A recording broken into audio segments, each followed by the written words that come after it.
नमस्कार दोस्तों, एजुकेशन 24 में आपका स्वागत है। दोस्तों आज की ये वीडियो बहुत ही खास होने वाली है क्योंकि आज के इस वीडियो में मैं आपको बताऊंगा कि बीए परीक्षा के अंदर इंग्लिश के सब्जेक्ट में आपको किसी भी प्रश्न का उत्तर कैसे लिखना है। दोस्तों इंग्लिश सब्जेक्ट जो है बहुत कठिन होता है और ये सब्जेक्ट वही लोग लेते हैं जिनका इंग्लिश मजबूत होता है। तो दोस्तों इस वीडियो को पूरा अंत तक जरूर देखिएगा क्योंकि इस वीडियो में मैं आपको 5 ऐसे पॉइंट्स के बारे में बताऊंगा जिसका यूज करके आप अंग्रेजी के अंदर किसी भी प्रश्न का उत्तर बहुत ही आसान तरीके से दे पाएंगे। तो दोस्तों आइए देर न करते वीडियो को शुरू करते हैं और जानते हैं उन 5 पॉइंट्स के बारे में। लेकिन उससे पहले दोस्तों मैं आपसे रिक्वेस्ट करना चाहूँगा कि अगर आप इस चैनल पर नए हैं तो चैनल को सब्सक्राइब कर लीजिए, बेल आइकन को प्रेस कर दीजिए और अगर अभी तक इस वीडियो को लाइक नहीं किया तो वीडियो को लाइक कर दीजिए। तो दोस्तों आइए वीडियो को शुरू करते हैं और जानते हैं उन 5 पॉइंट्स के बारे में जिसका यूज़ करके हमें इंग्लिश के अंदर बहुत ही आसान तरीके से उत्तर लिखना है। तो दोस्तों देखिए, सबसे पहले इंग्लिश के अंदर आपको जानना है दोस्तों इंट्रोडक्शन। इंट्रोडक्शन का मतलब दोस्तों होता है परिचय। और दोस्तों किसी भी प्रश्न का दोस्तों परिचय देना बीए परीक्षा के अंदर जरूरी होता है, चाहे वो हिंदी का पेपर हो, चाहे वो मैथ का पेपर चाहे वो इतिहास का पेपर हो, चाहे वो समाज शास्त्र का पेपर हो। दोस्तों इंट्रोडक्शन यानी परिचय देना किसी भी प्रश्न का दोस्तों जरूरी होता है। तो अंग्रेजी के अंदर दोस्तों आप पहला पॉइंट नोट कर लीजिए, वो है इंट्रोडक्शन, यानी कि आपका जो भी प्रश्न आएगा उसका इंट्रोडक्शन आपको देना है। दूसरा दोस्तों पॉइंट है आपका डिफिनीसन। ठीक है, आपको उसका डिफिनीसन भी देना है, तो इस पॉइंट को भी आप नोट कर लीजिए। तीसरा दोस्तों आपका पॉइंट है दोस्तों वो है meaning of the above definition. ठीक है, यानी कि जो भी आप डिफिनीशन देंगे उसके बारे में थोड़ा सा आप उसके ऊपर यानी उसके बारे में थोड़ा सा आप एक्सप्लेन करेंगे, उसके बारे में उसके ऊपर थोड़ा सा बताएंगे कि मीनिंग जो आप डिफिनीशन दिए हैं तो यहाँ पे आप लिखेंगे meaning of the above definition. उसके बाद दोस्तों चौथा पॉइंट जो है आपका बहुत ही महत्वपूर्ण है। चौथे पॉइंट को ध्यान से देखिए दोस्तों, होता क्या है कि प्रश्न के अंदर चाहे वो इंग्लिश का प्रश्न हो, सामाजिक विज्ञान का प्रश्न हो, इतिहास का प्रश्न हो या हिंदी का प्रश्न हो, उसके अंदर दोस्तों आपसे जो है संस्कृति के बारे में पूछा जाता है, धर्म के बारे में पूछा जाता है, किसी के चरित्र के बारे में पूछा जाता है, आर्थिक स्थिति के बारे में पूछा जाता है, सामाजिक स्थिति के बारे में पूछा जाता है। तो इंग्लिश के अंदर भी दोस्तों nature, culture, religion, character, social relation, economic condition, ये सारी चीज़ों के ऊपर आपसे पूछा जाता है। तो चौथा पॉइंट दोस्तों है, इसके अंदर आप nature, culture, religion, character, social relation, economic condition, इन दोस्तों इस पॉइंट को आप बिल्कुल नोट कर लीजिए क्योंकि इन्हीं पॉइंट के सहारे आपको इंग्लिश परीक्षा के अंदर हेडिंग लिखना है। उसके बाद से दोस्तों इसके अंदर चौथे पॉइंट के अंदर आप 4 चीज़ें और नोट कर लीजिए, 5 चीज़। सबसे पहला दोस्तों है आपका सामाजिक स्थिति यानी कि सोशल कंडीशन। दोस्तों देखिए, चाहे अंग्रेजी का हो, चाहे सामाजिक विज्ञान का हो, चाहे इतिहास का हो, आपसे दोस्तों किसी के सामाजिक स्थिति के बारे में भी पूछा जा सकता है। दूसरा दोस्तों है आर्थिक स्थिति, किसी की आर्थिक स्थिति के बारे में पूछा जा सकता है जिसको हम इकोनॉमिक कंडीशन बोलते हैं। या फिर धार्मिक स्थिति यानी कि रिलीजियन कंडीशन के बारे में भी पूछा जा सकता है। या फिर पॉलिटिकल कंडीशन यानी राजनीतिक स्थिति के बारे में भी पूछा जा सकता है। या फिर कल्चरल कंडीशन यानी कि सांस्कृतिक स्थिति के बारे में पूछा जा सकता है। और दोस्तों महत्वपूर्ण पॉइंट छठा, जिसमें दोस्तों हर क्वेश्चन के अंदर आपको आता ही आता है कि इस प्रश्न का जो है कि इसका वर्णन कीजिए, इसका व्याख्या कीजिए। तो दोस्तों इसको हम अंग्रेजी में एक्सप्लेन बोलते हैं, यानी कि एक्सप्लेन मतलब होता है वर्णन करना या व्याख्या करना। तो दोस्तों ये जो 5 पॉइंट बताए और 5वां पॉइंट दोस्तों यहाँ पे हमारा 5वां है दोस्तों कंक्लूजन। कंक्लूजन का मतलब होता है निष्कर्ष। तो इन 5 पॉइंट के सहारे दोस्तों आपको हेडिंग बनाना है और किसी भी प्रश्न का उत्तर देना है। तो इन 5 पॉइंट को सबसे पहले आप नोट कर लीजिए और इसको अपने दिमाग में याद कर लीजिए। जब आप इन 5 पॉइंट को नोट कर चुके हैं तो अब आगे बढ़ते हैं और मैं आपको बताता हूँ कि अंग्रेजी के अंदर आपको हेडिंग कैसे दागना है और हेडिंग कैसे लिखना है। तो दोस्तों देखिए, इंग्लिश के अंदर सबसे पहले आपको हेडिंग जो लिखना है, क्वेश्चन इस तरीके से आप लिख सकते हैं। क्वेश्चन यहाँ पे डैश दे के 1, आपको ना तो तीर का निशान बनाना है ना ही स्टार बनाना है, सिंपल आपको क्वेश्चन लिखना है, डैश देना है और जो भी क्वेश्चन नंबर है आपका 1 2 3 4 वो लिखना है। उसके बाद नीचे आप इस तरीके से अंडरलाइन दे सकते हैं ताकि थोड़ा सा आकर्षित लगे। उसके बाद यहाँ पे एक लाइन छोड़ के आप यहाँ पे लिखेंगे आंसर, और आंसर लिखने के बाद नीचे इस तरह अंडरलाइन देना चाहे तो दे सकते हैं, नहीं देना चाहे ना दे सकते, आपकी मर्जी। और यहाँ पे भी आपको तीर का निशान नहीं बनाना है, सिंपल आपको इस तरीके से डैश देना है। उसके बाद दोस्तों किसी भी प्रश्न है सबसे पहले आप उसका लिखेंगे इंट्रोडक्शन यानी परिचय। अब दोस्तों यहाँ पे समझने वाली बात है कि अगर आप परिचय लिख रहे हैं तो परिचय कितने लाइन के अंदर लिखें। दोस्तों देखिए, दीर्घ उत्तरीय प्रश्न के अंदर आपको कम से कम 500 शब्दों से अधिक लिखना होता है। अब उसके लिए अगर आप इंट्रोडक्शन यानी कि जो आपका दीर्घ उत्तरीय प्रश्न होता है, लॉन्ग क्वेश्चन जो होता है, लॉन्ग आंसर जिसके देना होता है, लॉन्ग क्वेश्चन का आंसर, तो दोस्तों लॉन्ग क्वेश्चन जो होता है उसका आंसर भी आपको 500 शब्दों से अधिक देना होता है।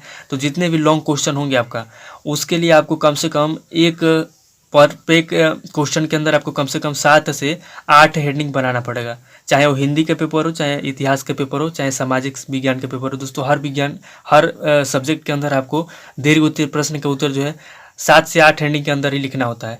अगर आप सिंपली 1 से 2 हेडिंग के लिए अंदर लिखेंगे तो आपका जो है दोस्तों नंबर ज़्यादा नहीं मिलता है, आपका नंबर कटता भी है, क्योंकि एग्जामिनर चेक करते हैं हेडिंग। तो आपको अंग्रेजी के अंदर क्या करना है, सबसे पहले आपको लिखना है इंट्रोडक्शन। अब इंट्रोडक्शन कितने लाइन के अंदर लिखना है, तो देखिए इंट्रोडक्शन आप कम से कम 5 से 6 या 8 लाइन के अंदर लिख सकते हैं। 5, 6 या 8 लाइन के अंदर आप सबसे पहले इंट्रोडक्शन लिखेंगे। आपका इंट्रोडक्शन ही मेन होता है, इंट्रोडक्शन जितना ज़बरदस्त होगा आपका नंबर उतना ज़्यादा मिलेगा। उसके बाद दूसरा बात कर लेते हैं दोस्तों। देखिए इंट्रोडक्शन लिख लिए, इंट्रोडक्शन 5 से 6 लाइन या 8 लाइन लिखने के बाद आपको लिखना है दोस्तों डिफिनीसन। तो यहाँ पे डिफिनीसन भी कम से कम आप 7 से 8 लाइन के अंदर या 6 लाइन के अंदर लिखेंगे। जब आप डिफिनीसन भी 7 से 8 लाइन के अंदर लिख लेंगे या 6 लाइन के अंदर लिख लेंगे, कम से कम 6 लाइन से ऊपर होना चाहिए आपका डिफिनीसन। जब आप डिफिनीसन लिख लिए उसके बाद से लिखना है दोस्तों meaning of the above definition, यानी आप जो भी डिफिनेशन बताए हैं उसके मीनिंग के बारे में बताना है, उसका अर्थ बताना है कि आखिर ये डिफिनेशन क्या कह रहा है, क्यों आप इस मीनिंग का अर्थ क्या है। तो सबसे पहले आपको तीसरे नंबर पर लिखना है आपको meaning of the above definition, ठीक है। जो आप पहले डिफिनेशन दिए हैं उसके बारे में एक्सप्लेन करना है। उसके बाद से दोस्तों इसके अंदर भी आप कम से कम 5 से 6 लाइन या 8 लाइन लिखेंगे, जितना आप लिख सकें। उसके बाद दोस्तों आता है आपका मेन जो होता है दोस्तों, ये लिखने के बाद आपका आता है दोस्तों, पूछेगा आपसे कि सामाजिक स्थिति के बारे में बताइए, या फिर पूछेगा कि आर्थिक स्थिति के बारे में बताइए, या फिर पूछेगा कि धार्मिक स्थिति का वर्णन कीजिए, या फिर प्रकाश डालिए, या फिर व्याख्या कीजिए, ठीक है। तो आप प्रश्न के अनुसार लिख सकते हैं, सोशल कंडीशन लिख सकते हैं, या फिर इकोनॉमिक कंडीशन लिख सकते हैं, या फिर लिख सकते हैं अगर मान लीजिए पूछ रहा है कि इस प्रश्न का इसका व्याख्या कीजिए या इसके ऊपर प्रकाश डालिए, तो आप लिख सकते हैं। जैसे मान लीजिए अगर आपसे पूछ दिया जाए कि धार्मिक स्थिति का वर्णन कीजिए, तो आप लिख सकते हैं एक्सप्लेन द रिलीजियन कंडीशन, ठीक है। एक्सप्लेन द रिलीजियन कंडीशन, क्योंकि आपसे धार्मिक स्थिति के बारे में पूछा जा रहा है तो आप लिखेंगे एक्सप्लेन द रिलीजियन कंडीशन। या फिर अगर आपसे आर्थिक स्थिति के बारे में पूछा जा रहा है तो आप यहाँ पे लिखेंगे एक्सप्लेन द इकोनॉमिक कंडीशन, ठीक है। इसमें आप जोड़ेंगे एक्सप्लेन द इकोनॉमिक कंडीशन। या फिर अगर सामाजिक स्थिति के बारे में पूछा जा रहा है तो आप यहाँ पे लिखेंगे एक्सप्लेन द सोशल कंडीशन। इतना लिखने के बाद आप उसके अंदर जो भी लिखना है हेडिंग उत्तर लिख लेंगे। उसके बाद से दोस्तों इसके अंदर भी कम से कम आप 7 से 8 लाइन लिखेंगे। अब इसको लिखने के बाद दोस्तों, इसको लिखने के बाद लास्ट में आप क्या करेंगे, लास्ट में आपको लिखना है कंक्लूजन यानी निष्कर्ष। तो यहाँ पे दोस्तों आप लिखेंगे कंक्लूजन, ठीक है, क्योंकि कंक्लूजन लिखना बहुत ही ज़रूरी होता है इंग्लिश के सब्जेक्ट के अंदर अगर आप परीक्षा दे रहे हैं तो सबसे पहले आपको क्या करना है, सबसे पहले आपको सही तरीके से क्वेश्चन लिखना है। देख लीजिए, सबसे पहले आपको सही तरीके से क्वेश्चन लिखना है और फिर उसके बाद इंट्रोडक्शन लिखना है। इंट्रोडक्शन के अंदर 7 से 8 लाइन या 6 लाइन आप जितना लिख सके लिखिए, कम से कम 5 लाइन से ऊपर होना चाहिए। उसके बाद डिफिनीशन, फिर उसके बाद meaning of the above definition लिखेंगे। उसके बाद दोस्तों जो आपसे पूछा जा रहा है, अगर सामाजिक स्थिति, आर्थिक स्थिति, धार्मिक स्थिति, ठीक है, उसके बाद आप जो है कि इसको लिखने के बाद आप कंक्लूजन एंड निष्कर्ष निकालेंगे और इस तरीके से दोस्तों आपका क्वेश्चन जो है कंप्लीट हो जाएगा। अब दोस्तों बात कर लेते हैं कि इतना बड़ा जो है इंग्लिश के अंदर हम लिखेंगे कैसे, क्योंकि हिंदी के अंदर तो दोस्तों हम अपने दिमाग से कुछ भी बना के लिख सकते हैं, लेकिन अंग्रेजी के अंदर कैसे लिखेंगे बना के। तो दोस्तों इसका आंसर ये है कि इंग्लिश जिसका भी सब्जेक्ट होता है दोस्तों, इंग्लिश वही लोग लेते हैं जिनका अंग्रेजी मजबूत होता है, जिसका इंग्लिश मजबूत होता है। अब बात आती है कि इसके अंदर आप उत्तर कैसे लिखेंगे। तो दोस्तों देखिए, इस पर आपका काम करेगा दोस्तों टेंस। अगर आप प्रेजेंट टेंस, पास्ट टेंस और फ्यूचर टेंस, तीनों टेंसों की अगर आप अच्छे तरीके से तैयारी किए रहेंगे तो आप अपने दिमाग का यूज करके आप प्रेजेंट टेंस, पास्ट टेंस और फ्यूचर टेंस, तीनों टेंसों का यूज करके आप इसके अंदर आप बना करके लिख सकते हैं। लेकिन अगर आपका टेंस मजबूत नहीं है तो दोस्तों आप क्या करेंगे, आपको थोड़ा सा और दिमाग लगाना पड़ेगा। आपका जो क्वेश्चन रहेगा उसमें थोड़ा सा देखिए दोस्तों, सबसे पहले आप ये समझ लीजिए कि अंग्रेजी वही लोग लेते हैं जिनका इंग्लिश मजबूत होता है, इंग्लिश ज़्यादातर लोग नहीं लेते हैं। तो जब आपका अंग्रेजी मजबूत है तो आपको डरने की ज़रूरत नहीं है। आपको बस क्या करना है, आपको बस हेडिंग अच्छे तरीके से लिखना है। मैं आपको 5 पॉइंट बता दिया हूँ, ठीक है, यहाँ पे मैं आपको 5 पॉइंट बता दिया हूँ। इन पॉइंट्स को आप याद रखिए, क्योंकि इसी पॉइंट्स के जरिए आप जो है हेडिंग बनाएंगे अंग्रेजी के अंदर। सबसे पहले आपका इंट्रोडक्शन रहेगा, डिफिनीशन रहेगा, meaning of the above definition. उसके बाद जो भी आपसे पूछा जा रहा है, nature, culture, religion, character, social relation, economic condition, या फिर social condition, economic condition, religion condition, political condition, cultural condition, आपसे जो भी पूछा जा रहा है उसके बारे में आप एक्सप्लेन कर दीजिए।